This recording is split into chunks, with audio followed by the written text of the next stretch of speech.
Okay, great. So tonight we have two presentations. First, Christian and me will share some thoughts and takeaways from the KubeCon last week in San Diego. And then LARSSON will present about Istio. And I mean, Christian and I both work here at Elastisys. And Lars has a background in cloud computing since very long back. And he also worked at Elastisys once upon a time. Now he lives in southern Sweden and actually works at Umeå University. And a bit about the community update. So since last time, we've been joining up with quite a few other meetup groups in the cloud native space by the Cloud Native Computing Foundation that forms this sort of Cloud Native Nordics meetup group. And this is useful, for example, for getting fancy t-shirts for me and Christian, and for actually collaborating a bit about speakers. So we have some interesting speakers for next year that we managed to get to come here to the Nordics and do various tours around these locations to talk about Kubernetes and various things cloud native. So what we want to do today is just to try to recapture some of the major themes we saw at KubeCon, talk a bit about where the project is doing, where the community is going, and then we can have some questions and answers in the end. So I mean, obvious major theme is the growth of this community. So starting only just a few years ago, it's really been taking off. And if you look at the participant numbers, this is sort of the Fibonacci series, so it's really growing exponentially. Another thing is that while growing this community has really been about capturing and living its values. I mean, this is very much about that it's much better to have a decentralized community where everyone can help out and join. It's much also about the various projects, not about the products or the companies. So we'll have people from Microsoft working closely together with people from Amazon and from Google to actually build something in the cloud native space. A lot of focus also about automation and really building an inclusive community. So we'll have a lot of focus on not just the regular people who are the Kubernetes users, but trying to make everyone feel welcome in this community. And as a good example of this, they had the hands up asking how many of you are committers or contributors to Kubernetes? And well, those who actually contributed code raised their hands. But I mean, if you look at it in the greater scheme, how many has really did a contribution to the Kubernetes community, such as reporting issues, helping someone else, talking about Kubernetes, including in teaching, or just helping customers out. So, I mean, this is a much wider community than only the people who commit code. And really trying to always keep the pace high here, so evolution rather than stagnation. And a few examples of this that we talk about tonight is that, I mean, some of these projects started out as separate open source projects from different companies, where the companies actually could compete with each other. They joined up to joint projects in CNCF.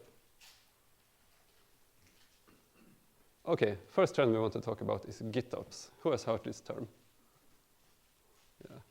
So I mean, this is really a sort of natural evolution of DevOps, but that all operations in the cluster should be done through Git, so pull requests.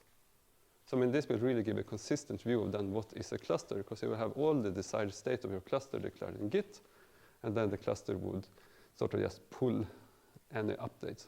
So instead of building some image and then push from your registry, you would just build sort of push a meta chart, and then the cluster through some operation would pull in the desired changes. I mean, this would give a very simplified view of the cluster, because it's all there in Git, what has been happening. It's also very easy to reproduce an infrastructure then, because you can just sort of pull everything from Git, and you can have a great sense of control when you deploy updates. And if you, for example, working in a bank, this is also very desired, because you have a full audit log of everything that's been happening. And I mean, this is great if you have a couple of clusters that just live for a very short time, start them up, pull in everything from Git, and then do what you want, and then shut them down again. So what you will really have here is just some sort of vanilla Helm for defining the chart, and then you will have some sort of operator running inside the cluster, for example, one called Flux, or one called Argo, or these are actually merging together into Argo Flux that will basically just watch the repo for updates and then install them. Or rather, as I said here in the last line, that Git is also often manipulated by bots, so perhaps this cluster would just do a quick commit to Git in order to start the process of pulling everything in. I mean, there's been some talk about it, but here update is really picking up. And perhaps most by those who are in a sort of regulated environment such as banking and so, but also others would benefit from this. Another major theme that we'll also hear more about later tonight is the service mesh or the service mess. So I mean, in practice, there's a great benefits of using a service mesh. You get great observability. You can see really, without instrumenting the code, how fast does the microservices respond, how much traffic do they have, and so on. You can also have very fine-grained control, how we do the routing. You can define various types of network policies, such as how many times you would retry connecting to service, between failing and circuits breaking and so on. And I mean, if you have a more complex system with multiple microservices, you tend to want some of this functionality, and it's already available out of the box in the service mesh. And I mean, there are multiple implementations of this. So I mean, the perhaps most popular one is Istio, perhaps the most stable one is Linkerd, and then there are also other offers, including, for example, Kuma, that can not only interconnect microservices, but if you also want a service mesh that you can connect to your microservice and your containers and some old legacy virtual machines, you can do that as well. And there are also approaches to sort of abstract the details of the service mesh. So Microsoft released this service mesh interface last year. There's a project and company called Solo that does a lot of tools to be able to make it easier to work with service meshes. All good, all fine, but adoption is very, very early right now. So there have been a lot of problems with these technologies, and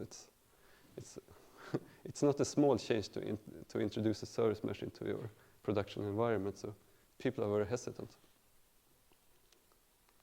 Another thing that is very connected to service meshes is the idea of doing progressive delivery, that is to do incremental rollout of new functionality. And I mean, here you have a lot of these tools to simplify this, so you can really define how much of the traffic. So I mean, this is the most common one here is probably to do the canary rollout, where you would take a bit of the traffic and then you would send it to the version 2 that is running while keeping version 1 also, and then you would incrementally move more and more and more traffic to version 2. And this type of mechanism makes it easier to do that in a controlled manner, and also then define what type of metrics you would monitor meanwhile doing so. So, I mean, for example, if you're using service mesh, you can look at the latency to your service, then try the new version out, and if everything seems fine from a performance perspective, you can incrementally then adopt the new version. And I mean, this is really picking up, and this is kind of the killer case that most of the service mesh projects is describing right now. Another main theme would be security, or different ways to declare policies for security. And what's been highly debated, and perhaps a surprise to some but not to others, is that out of the box, Kubernetes is not secure at all. I mean, this has perhaps been the perception of some junior developers, but those senior would know, but not really communicated, as they just assume that everyone knows that it's not secure. So we also have this trend here of extending the DevOps concept into some sort of DevSecOps, where security operations to automatically enforce policies that have been specified would be done. And I mean, this is then, of course, for everyone that wants a secure environment, but in particular for those that work in regulated industries. This seems to be a good thing. Last topic I want to touch upon is the BPF, or the Berkeley packet filter, which is this small piece of code that runs inside the Linux kernel, where you can execute basically whatever you want. So you can run various functions in kernel or user space, and this is really aspect-oriented programming, but done in the right way. I mean, this functionality is pretty new. It's been used by some early adopters, but now it's really picking up. There are actually some books out there, and so on. I mean, example of this is that you can use it for auditing, to capture all the communication in the control plane. You can use it for intrusion detection. You can try to use it for anomaly detection. And it's been also discussed that it's very likely that the next generation of the Linux networking stack will be rewritten using this to do also filtering and routing using this. And there's quite a few projects in the cloud native space that takes this very, very low level mechanism and write some useful tools on top of it. So with that said, I'm handing over to my co-presenter, Istio.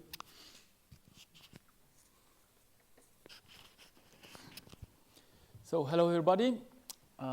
I just wanted to go through a little bit of some project updates and some highlights. So they are kind of mapped, let's say in some cases one-to-one to what the major themes that Johan just presented. But in some cases you can also see that there are some very project-specific updates. I should probably also warn you that the next slides might be a bit buzzword heavy. So in case you get lost, then just raise your hand, let me know, and I can stop and explain a little bit more in details. So the project that, of course, has the biggest visibility and is the most important one, Kubernetes. Finally, the version 1.16 is released, and this comes with quite a few major overhauls. So how many of you have used custom resource definitions? Okay, so around 2/3.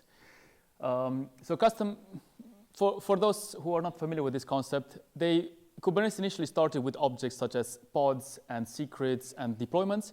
And somebody thought, how about we generalize this so that anybody can just declare their own custom resource definitions, and then you have some kind of controller that takes care of things happening in cluster according to those custom resource definitions. And this has been used to extend Kubernetes in various ways, such as for certificate management, for secret management, for and so on, and for external DNS. And now they really made it a first-class citizen. So before these custom resource definitions were just in alpha or in beta stage, now it's general availability. And this also comes with web admission hooks becoming also general availability, so that you're sure that when you're creating a custom resource, then it's done in a valid way and that you can define what a valid state means. They have also overhauled the metrics. So in case you're using Prometheus against your Kubernetes cluster, then the metrics might show up a little bit differently, but they thought it's just for the better. It seems like a common complaint from the users was that once your application runs in a Kubernetes cluster, it's very difficult to debug it. So they have added a new command called kubectl debug. And what this basically does, it allows you to attach a container to a running pod, so that afterwards you can do all kind of things like inspect it and maybe add some breakpoints and so on. There seems to be also now a node topology manager, so that can understand a little bit better how previously the view of Kubernetes of the nodes was pretty flat. All nodes were equal. But now we have this topology manager that a bit understands, are these nodes in the same rack? Are they in the same region? Are they in the same cloud provider and so on? And they even added some scheduling constraints where you could specify that I want my pods really to be spread out. And this avoids, some of you might have deployed 3 pods of your application and might have ended up with a surprise that they all run on the same node, and then had to add some anti-affinity constraints and so on. Well, now this is going to be a lot easier. An interesting change is that the cloud provider, so the piece of Kubernetes code that does things specific for each cloud provider, such as setting up a load balancer or setting up a persistent volume claim and so on, they have moved now out of tree. So it means that they're no longer part of the Kubernetes source code, but are rather managed as separate projects with their own lifecycle and hopefully also faster. And this, together with the custom resource definition, kind of makes it feel like Kubernetes is really thinning, and it's more the ecosystem around it that is growing. They also added dual stack for IPv4 and IPv6 support. Apparently, this was a common requirement with Internet of Things. And up to date, it has accumulated 32,000 individual, I assume, code contributions. With respect to how many of you are using Helm? Okay, so around the same people. So Helm is pretty much the equivalent of a packer manager for a Kubernetes cluster, which based on a certain template creates you deployment or ingress on service objects inside Kubernetes in a very templated way, so that once you define how an application should look like on one cluster, you can then instantiate it on as many clusters as you like.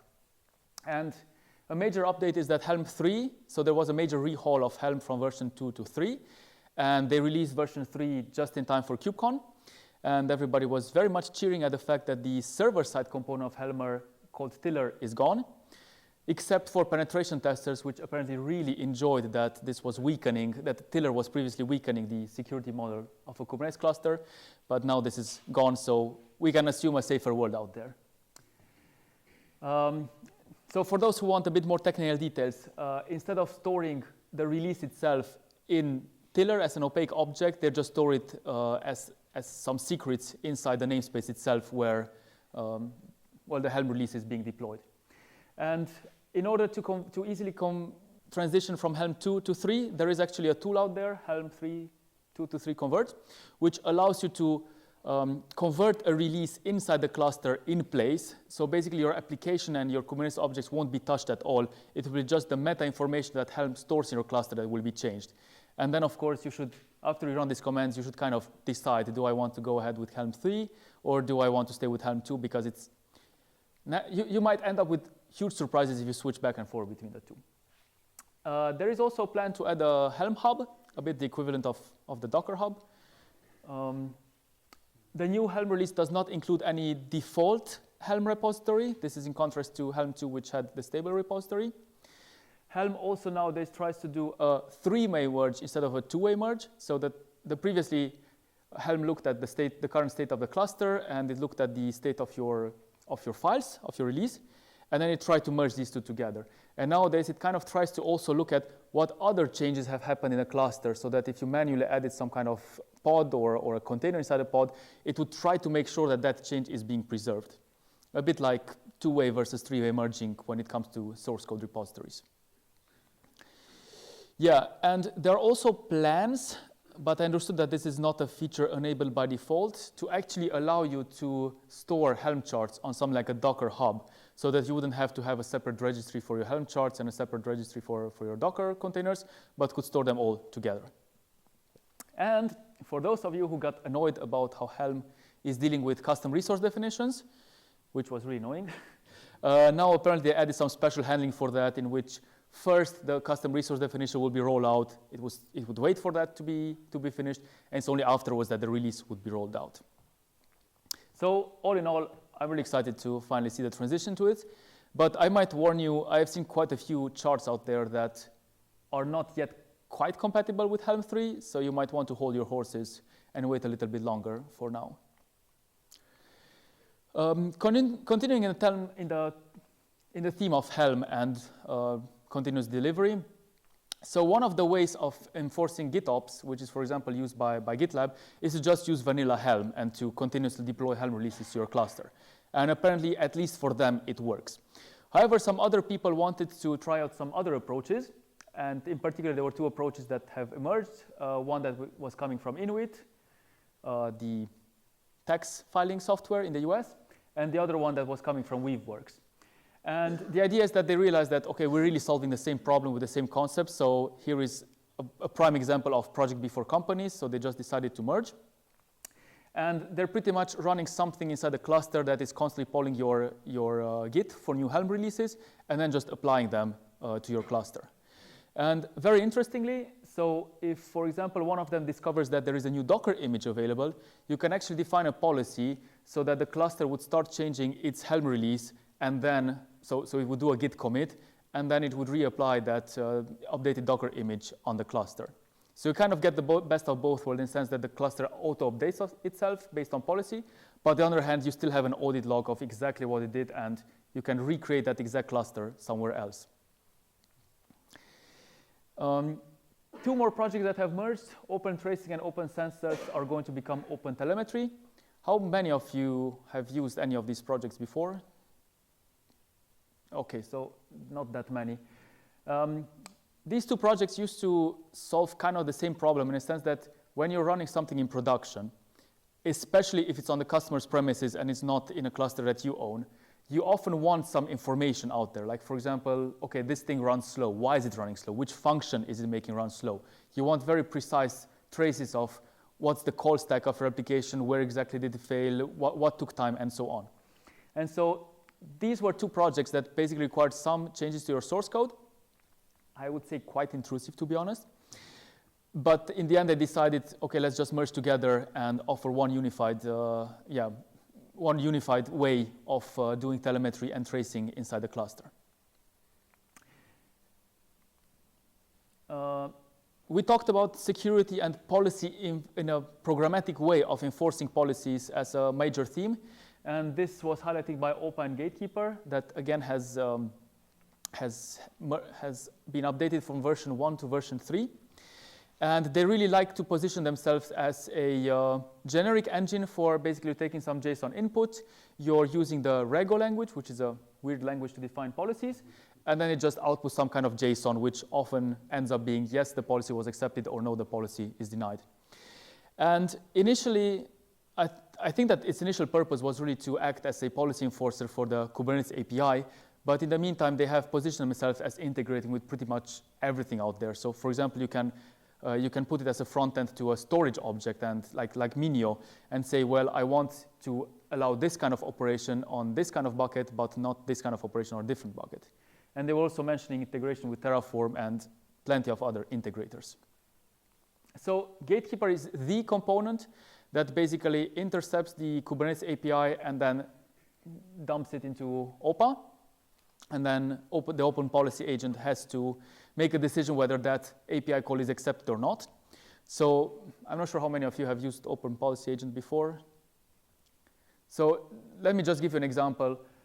Some people consider it bad security practice to automatically mount the security token inside a pod, or it's a bad security practice to allow host path to be mounted inside a pod. And so thanks to OPA, you can actually define some policies that say, well, if this is happening, just reject that API call. You can just not do kubectl apply that operation, it will fail. And previously, you had to define these policies in a config map. Now they moved out of the config map and are having custom resource definitions for that. They also added operation of dry run. And they mentioned that this is the case because when you're adding a new policy, especially to your production cluster, things may suddenly just start failing. If, for example, you're enforcing a policy that was previously not enforced and that your production workload depended on. So they added now a feature that you can just say that the policy is dry running, and failures will still be logged, but they will not be enforced. And this allows you to make a slow transition to make sure that everything is working correctly before crashing your production. And there's also a plan to have some community developed policies so that these best practices that I understood that it was part a little bit of their business model of the company behind Open Policy Agent, so that this would become a little bit more factored out and common for the whole community, and that everybody could contribute with same defaults for the ecosystem and for Kubernetes. So as Johan mentioned probably last year, how to support stateful applications in Kubernetes is starting to become a stronger and stronger theme. And this seems to have already established itself last year, so now the trend is just continuing. And one of the, let's say, biggest competitors in this space, Vitess, has just graduated. So graduation means that the project is initially just sandboxed to see if it solves the relevant problem. Then it's incubating to see if it attracts a healthy community, if it can be used in production and so on. And then by graduated, it means that it's really has seen a large adoption and a healthy community, and that it's kind of a certificate of blessing that to everybody, go ahead and use this project. And so Vitess is basically a middleware to replicate, shard, and operate a MySQL cluster. And the nice thing is that your application still talks MySQL, and then behind the scenes, still MySQL is being used. And like I said, Vitess just acts as a middleware. And we even had a cool demo of how to live migrate from one single MySQL instance to a Vitess cluster that is featuring replication sharding. However, things are not as good as they sound, because it does impose severe limitations of the kind of SQL queries you may run against it. So for example, if you have foreign keys or anything fancy like that in your application, you're most likely not going to be able to use the sharding that Vitess provides you with. Another project that has seen a huge update, I'm not sure how many of you are familiar with Rook.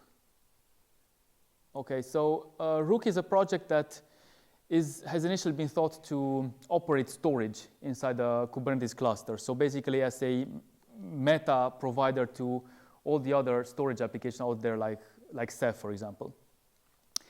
And in the past, their focus was on selecting the right storage provider, on deploying it, on integrating with it, and making sure that it's available to your pods.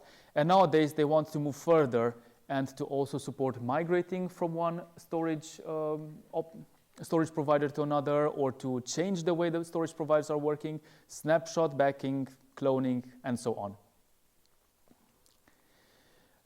And then another project that was pretty prominently featured is Nats. So this seems to be the new Kafka or the new RabbitMQ, whatever you were using previously. The version 2.0 is now generally available. And like I said, it seems to be the message passing platform that is now favored by everybody. So if you are having a greenfield project and you're getting tired of your old message passing message queue system, maybe it's a good moment to try out Nats.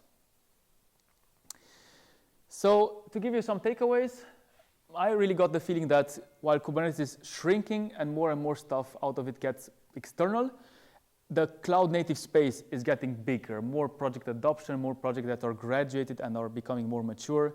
And it's definitely there are definitely interesting technologies to watch and to adopt. And I would like to finish with a bonus takeaway.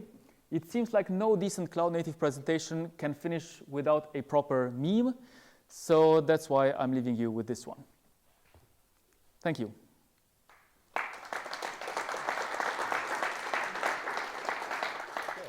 Yeah, so hi everyone. So I will talk about Istio, one of the service meshes or service messes or whatever you want to call them that I've worked with and that I think brings a lot of cool stuff to the table. So since we're asking the audience how many have heard about X, so how many have heard about Istio? Awesome! How many have applications where one component talks to another component over the network? Yay, even more people. That's great. So if you were in the second batch but not in the first batch, this talk is definitely for you. But if you're not, then I think you will also be interested in this. Are we set with everything? Yeah, I think we're good. OK, cool. No. Now it should work. Yeah. So Johan said that I've been working with cloud for quite some time, and I have. I've been doing this since 2008. In academia, parts of it, in industry, parts of it. So here in Umeå, I've worked for Elastisys. I was one of the 2 original employees there, and now there are many more employees there. So that's great. It's wonderful to see that kind of development. And also I've worked at Axis Communications, which is a company that makes surveillance cameras. And it's in Lund, where I'm now actually living. Now I'm back in academia to finish my PhD, because it shouldn't take 10 years to finish a PhD, but mine has, so it's kind of pathetic. But hey, at least I get to speak at events like this, so it's all worth it. Istio, in a single slide. It's a service mesh. Essentially, it's about moving intelligence from applications into the network, essentially. So if you have, say, authentication, that's something that you need to solve for each of your services. All services care about this user is authenticated, right?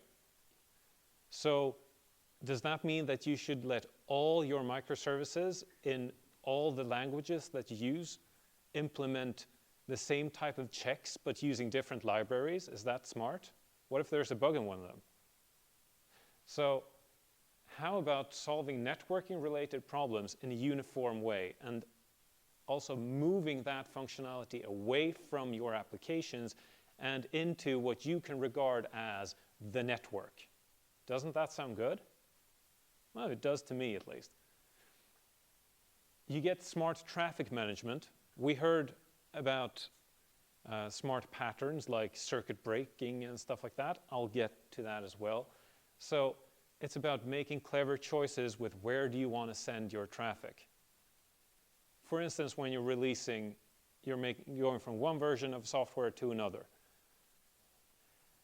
Security and policy enforcement. We heard about the open policy agent. It sounds interesting, but also a bit difficult. Istio gives you a very clear and networking-focused way of looking at security problems that can occur, and gives you tools to fix them and keep your service mesh, the stuff that interconnects your components, safe. And then you have sort of a gateway to get into it and a gateway to get out of it, and you can control everything that flows within the mesh and also the points in and out. So that's great. Observability and traceability as well. So because it's something that hooks into your networking calls between components, that also tells you stuff about how your components communicate, what takes time, and gives you a lot of intelligence for free, and you don't have to do anything to get this, except to use Istio. Kubernetes is practically required. They will on the web page tell you that yes, you can integrate Istio into other platforms as well, but it's just not done. So essentially see this as a Kubernetes add-on, all right? So the title of the talk is Istio, Why, What, and How, and let's start with why, all right? Why are service meshes like Istio useful? I would argue that as we moved to microservices or service-oriented architectures or whatever you want to call them, that is, we split apart our software, we gained a lot, but we also lost quite a bit, all right? So it's more difficult to debug. It's far more difficult to understand even what's going on, because before you had tools that supported you, right? Your IDEs support you when you want to see call stacks. You want to see, like, okay, which functions are calling which other functions. You had that before, but when you break them apart, you don't have that anymore. So I would say that aligns great with organizational structure, right? So you can have your team, and you can have this team works on this service, and they are responsible for everything about it. They get to develop it, they get to operate it, they get to own that problem domain. It does, however, make it a bit more difficult to reason about the system as a whole. Would you agree? Yeah, I see some nodding. I see some nodding off as well, so please try to wake up. But I see some nodding, that's great. Another thing is, now that we have a cloud-native, distributed by default world, I would say that if I need to develop something in one programming language and another team does it in some other programming language, we can't share libraries anymore, right? So now we want to have these services that solve small problems. So we're trying to move towards that, but that just makes the first bullet point even worse. So the service mesh, I think, lets you reclaim some of your sanity, all right? So all your inter-service communication, the stuff that was broken apart from before, I mean, when you had one process where you just had local communication, now you have it split apart. We use dumb networks for that. Networks that don't understand or don't care about what we're pushing through them. How about we make them a bit smarter? So now we can offload all the communication between components and put that into something that's a bit smarter than a TCP buffer, okay? Now we can have whole application observability again. We can actually see what components call what other components. And that's called distributed tracing. And we saw that some trend in KubeCon now is that open tracing merges with something else, and now it's open observability or whatever, right? I don't know, because everybody needs their own buzzword. We also get intelligent traffic routing, and that's something we didn't have before. So before, when we had just one blob, we couldn't like have multiple blobs with different versions that were redundant in some way. We didn't have that, but now we can actually gradually move from one version to another, and that's due to intelligent traffic routing. A cool thing about this is also security-wise. If my application does not get into nitty-gritty security details, but instead offloads a lot of that heavy lifting to the network or service mesh, the one that controls the service mesh can enforce policies about, say, which cryptographic ciphers can be used in making TLS connections. That sounds difficult, right? Is that something you would like to have to do for, like, I don't know, 3 dozen microservices written in different languages? I wouldn't. I would like to have a single point where I can say, oh, these things are okay in my network and these things are not, and it just works. And it's language agnostic too, because it's a cloud native piece of software, so it runs alongside your main application in some sidecar container. Excellent. So, what benefits does this even offer to your application? Well, observability, I've said that. So it comes with a lot of metrics out of the box that it just collects because it's trying to do smart things. It needs data to do these smart things. So that data can belong to you as well, and you can do smart things with that data. It gets reported into, I mean, it's possible to push this into Prometheus, or have Prometheus scrape it, rather. Distributed tracing, we talked about that. So it helps you identify bottlenecks in your system. That's great. You can define policies. You can have Istio enforce it. You can, as I said, you can have automatic authentication and authorization stuff for your application per API call if you want, and have Istio take care of that stuff so that your application does not need to. Testing, you can have the smart network thing inject faults, delays, see what happens. And with regard to traffic management, you can have automatic retries, smart load balancing, and more. So I very much enjoy the automatic retry function. So let me just tell you a bit about that. So if I'm making an HTTP request to a service, that request is stateless, right? I mean, HTTP is a stateless protocol, we've been told. So if I get something over 500 as status back, that means that the server side messed up, right? So I have to have logic in my code that then retries and sees, does this work a bit later, right? Why?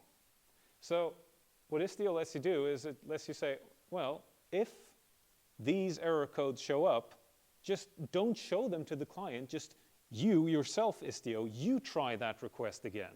Maybe use a different backend service this time. Just make it work. Make this call work. So it might come back a bit slower because maybe it had to be retried 2 times, but the client is unaware of that. And that's the type of logic that you would otherwise have to, I mean, how many of you put every single request that you make to other services inside a loop that checks if it worked or not? Yeah, exactly. This gives you that loop for free. The one that you know right now in your heart you should write, but you don't. That Istio gives you that loop. So benefits to your organization is, of course, that if you move smarts from the realm of stuff that the application code has to deal with and into the network, that means you can have your developers focus more on the application code. And that's where they're actually making benefit for your company. This also gives you fewer network-related worries and error cases. And believe me, there are lots. I've taught distributed systems, and I recognize a lot of my old students, so that's also kind of cool. I mean, I know that this stuff is difficult to do, and Istio helps you with a lot of it. That's great. Also helps you lower the operational burden because more smarts in a centralized place may be managed by some of your more senior on staff, means that the others don't have to. And security can be handled entirely by your security team, which is great if you're pursuing some kind of ISO certification or whatever, because then you need to say who does what. And ideally, you want to have your most security-minded people doing the security parts. Oh yeah, and the smart observability features that you get from Istio, of course, helps you identify future improvements that you might want to do as you hunt for whatever poor performance things you have in your service. I think that one of the cooler things about Istio is also how it affects your release process, because there are many different types of deployment strategies that you may have heard of.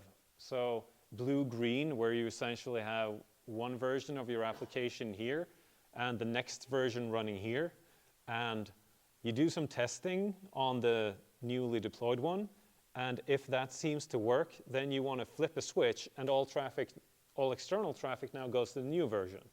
That's called blue-green. That's something you can do quite easily in Istio. Canary, we heard about that. That's basically when you have, these are your instances, and you deploy your new version onto one of them and see, okay, does it still work now, or did something break? Because, well, it's easier to just switch this one back than the entire one. Or rolling deployments where you go to a new version, right? If you've drank the Hacker News Kool-Aid a lot and you use this Knative thing that Google put out, it also lets you scale to 0 because the smarts to your network is now sitting in Istio. So why do you need to have backend instances at all running if you could just intercept the calls, intercepting a request coming into your service mesh, and quickly spin up the backend so that it can process that request and then spin it down when there are no requests coming in. That's something that Google lets you do with Knative, so Kubernetes native software, and it depends on Istio. They love Istio, by the way. They're one of the developers for it, I think. And you can just hit like a checkbox in your hosted Kubernetes cluster to enable Istio. Circuit breaking. So if you've ever been hacked or have some kind of problem with one of your instances, you don't want to throw that instance away because then you can't understand what went wrong, right? But you also don't want to send any traffic to it. So essentially, you want to keep it around, but you don't want to have it serve traffic. And the pattern circuit breaking is exactly what that is. So you break some kind of circuit. So no traffic to that one, but traffic to the other ones. Let me inspect that one that doesn't work. And with security now out of process and instead in the network, maybe you have fewer redeployments that you need to do. So how does it work?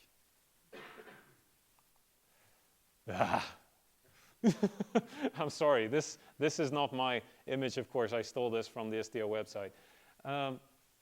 So say that you have a service A and a service B, and they want to communicate somehow.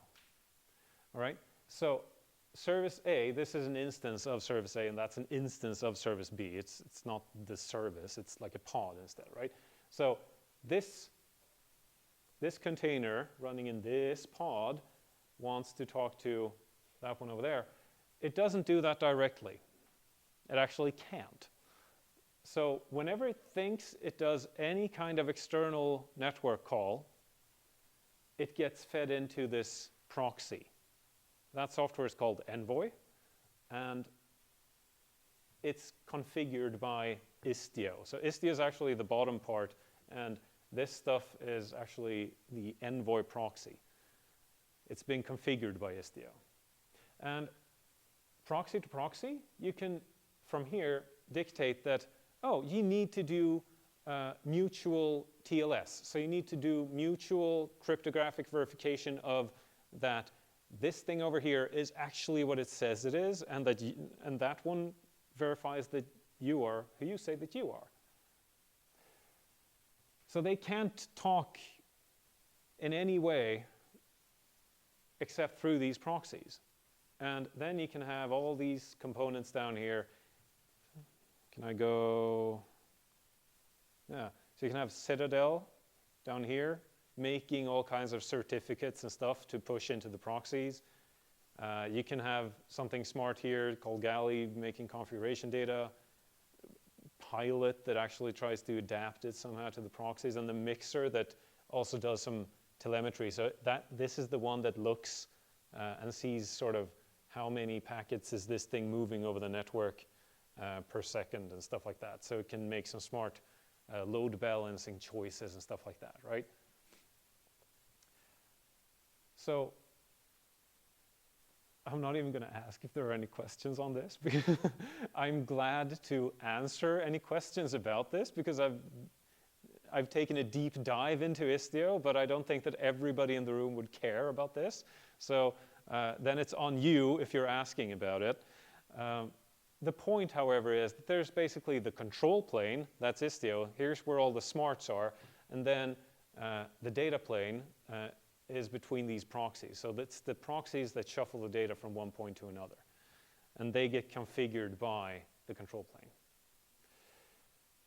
I said before that Istio likes Kubernetes. I could have had the heart emoji there. So Istio also understands Kubernetes' API. And it auto-configures itself by just learning stuff from Kubernetes. So if I want to deploy Istio, I don't need to do anything, and it will still work. So I don't need to change my pods. I need to redeploy them.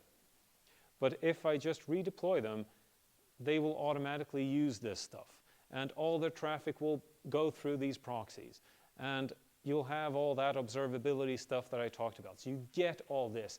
And the way that Istio does that is that it auto-injects these proxies into pods, and then it uses IP tables, you know, the firewall in Linux, to make a rule that says any packet going out or coming in has to be fed through that port, and that port happens to be the proxies port. So the proxy process gets all your network packets, and then it can do something smart with that. All right? So the security architecture, because security is something that people seem to care about when it comes to Istio, and with good reason. So the service mesh essentially means that once you're in the mesh, Istio can do smart things for you. But that means that we have to get traffic into the mesh somehow. And we also might need to get traffic out of the mesh, because we might need to call third-party services. And for that, there's, of course, another proxy. So here you can have the ingress proxy, the incoming one. So here's your sort of perimeter. This is on your perimeter where stuff can get into your service mesh, right? And here you can dictate through policy stuff like, well, I'm only accepting encrypted traffic or mutually encrypted so that we verify each other. You can require that there's like an OpenID Connect token on all the requests that come in. And if these things are not fulfilled, this proxy just ignores the request because it's not fulfilling the policy. So your backend is not even touched by these incorrect calls. Then you get into the service mesh. And like before, you have your pods here, the main container thing here that has the service and has the proxy. And on the other side, if you want to make some kind of call out, then you can have the egress proxy that also understands security policies. So you can set rules on which ones of these services get to make external calls at all. In that sense, it's a bit like network policies, but this is smarter because this understands application level stuff, not just like TCP port combinations. Yeah, a question? There are no silly questions.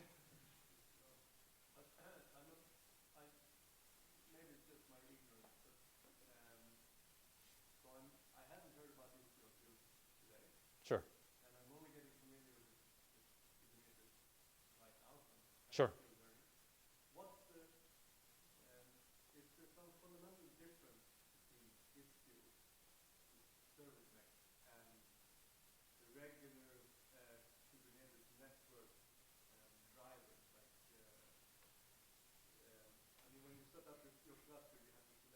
Yeah.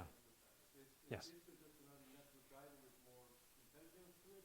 No, not yet. So one thing that we learned from the KubeCon guys is that there is now also a service mesh interface, not just a container networking interface that you mentioned. Yes, there are different networking providers in Kubernetes. They all adhere to some interface.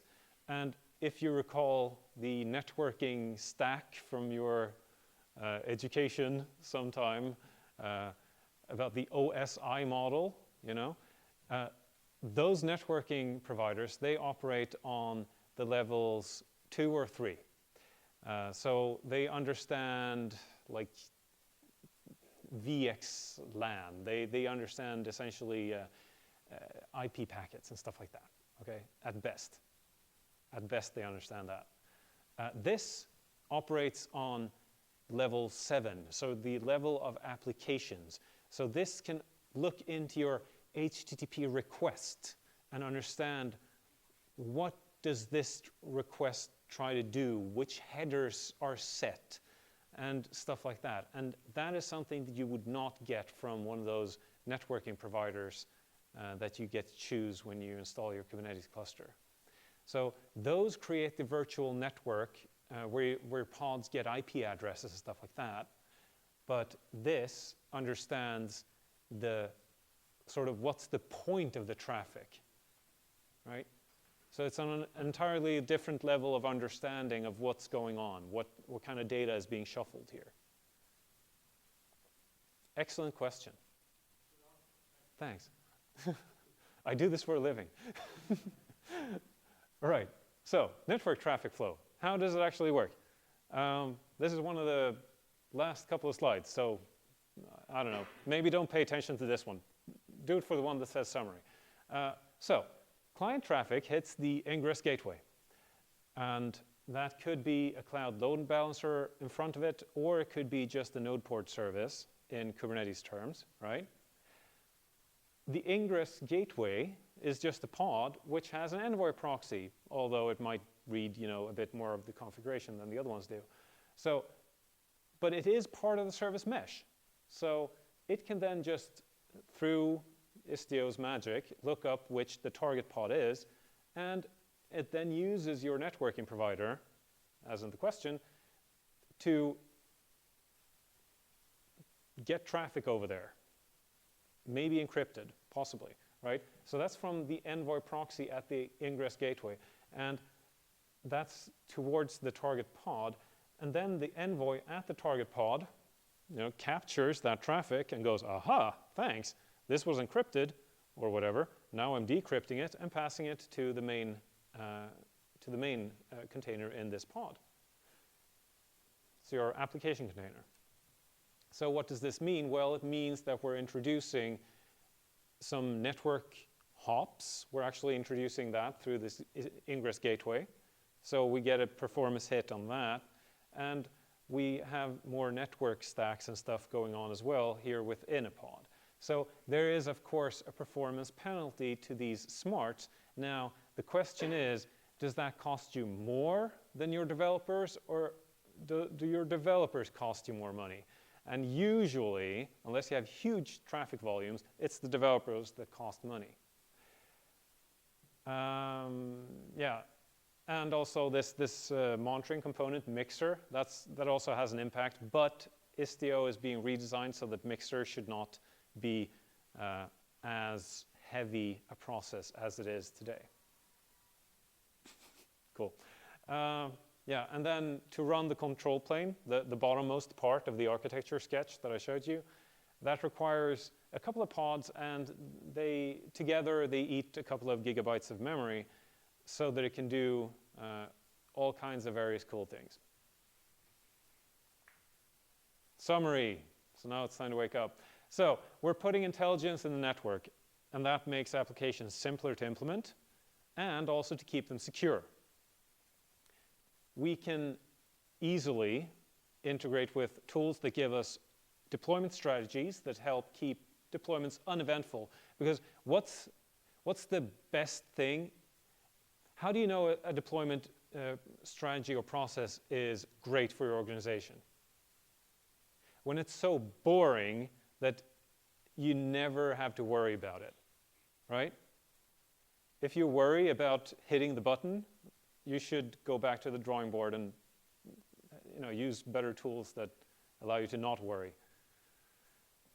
It adds observability and distributed tracing.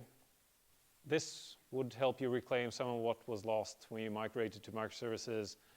And yeah, there are some performance costs, but perhaps they're worth it. And yes, my old employer, and maybe they're embarrassed by me showing this, but hey, if you found this interesting, they are in a much better position to help you than I am. So please contact them, and I'm sure you know where they are because they are in this building. So, thank you.